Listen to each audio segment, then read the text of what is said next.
Tonight, we are playing a board game called Outrun the Bear. This is a new one from, I don't believe it has kickstarted yet, or it just finished kickstarting. I should have done my research.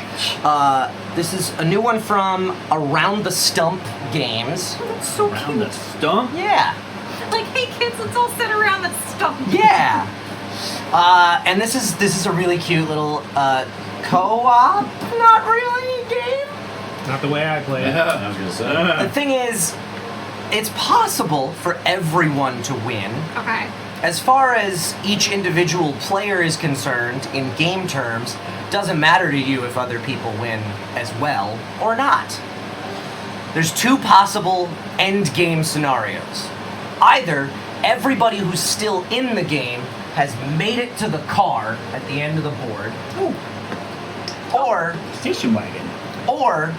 only one person has not been eaten by the bear. You can try and make it to the car, or you can just try and feed your friends to the bear, and that way he'll fill up on everybody else and not And eat we you. will like lose it. some friends. Yeah.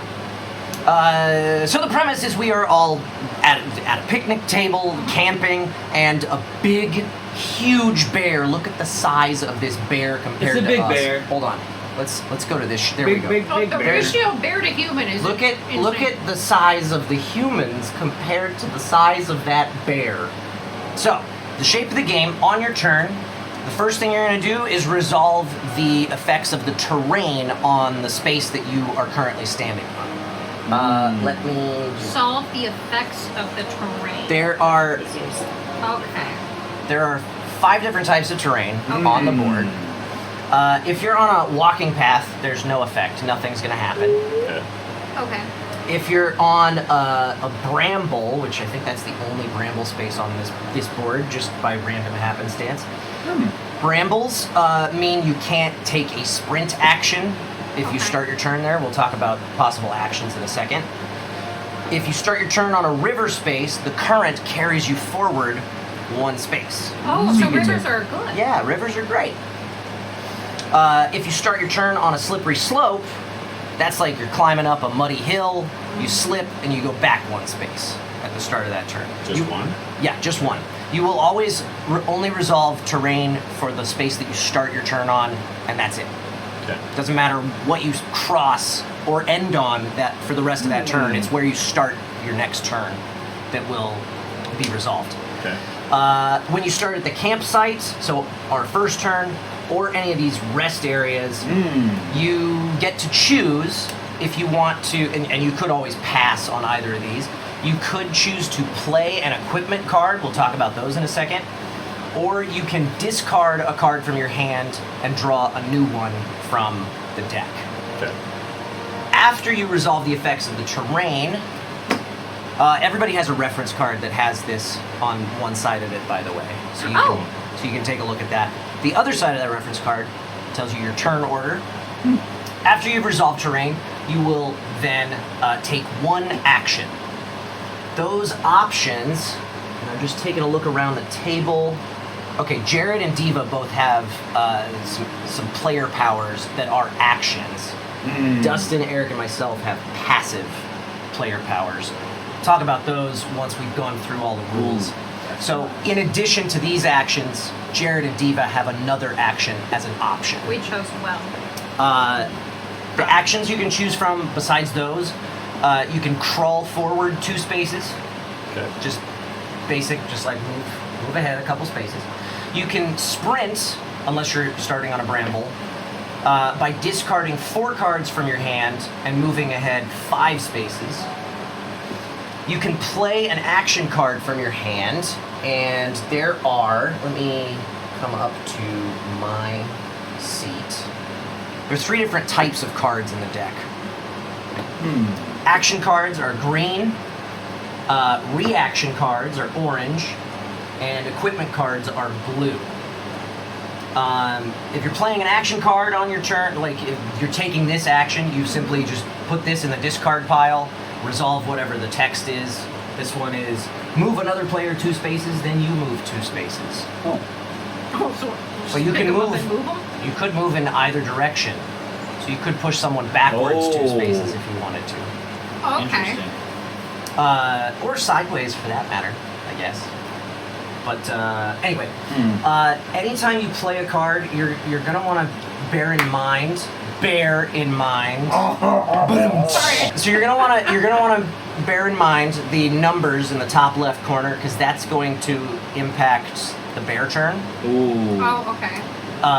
But anytime you play a card, it goes to the discard pile. So you could play an action card. That could be your action. You could also play an equipment card from your hand. That you play face up on the table in front of you to equip that equipment. Unless you have, I think Dustin has the... Yeah, Dustin has the passive that allows him to equip 2 equipment cards. Everybody else, your limit is 1 equipment card. You did come prepared. So if you want to play a new equipment card, you have to discard the old one. Okay. After you've taken your action, you draw 2 cards, play passes to the player to the left. After Eric's turn in the first round, The bear goes. the bear goes. And bear. On the bear's turn, we will pull. First off, we're going to take a look at the game board. Whoever is the furthest along this track, let's say somebody's there, Okay. we're going to count how many of these bear paw icons are behind that person on the board. Let me zoom out a little further so you can see 2? that. So that would be 2. 1 back there, 1 there. There's 1 on each tile right now. These are all double-sided, and for added variability, they can change things. Oh, that's fine. The first space and the last space, I know, on the other side have 2 bear paws, so you can make it harder on I was yourself. gonna say that sounds dangerous. Anyway, we're going to count the number of bear paws behind you, and then we are going to draw from the bottom of the discard pile that many cards. Oh. Total up the numbers, And that's how many squares. and that's how many spaces the bear advances along this track that's along the So outside. it doesn't matter what you play with those. Those are only for this card. The numbers only matter for the bear turn. Okay. So maybe you want to play a high-numbered card because you're way out in front, and you just want to win and make sure everybody else gets eaten. Wait. All right. Or maybe you're in the back and you want to play a low-numbered card so that the bear doesn't move very far. Or maybe you're being nice and you want to play a low-numbered card. Who knows? Anyway, so that's how the bear's going to move. He will stop moving if he catches somebody. So his so he movement doesn't use extra movement. Yeah, his movement is ended immediately if he eats somebody. Got it. And he eats them. Yeah, if he He's passes, hungry. like if we're, let's say something like that, could be 2 people in the same row too. If he goes to there, He eats both of them. he eats both of those people because he passes them. Or eat or befriend. No, he eats you. After the bear's turn, all of the cards that we pulled for the bear's turn and all of the discarded cards go to the bottom of the deck. The bear token then passes to the player to the right. So whoever went last in the first round will go Goes first in the next round. Got it.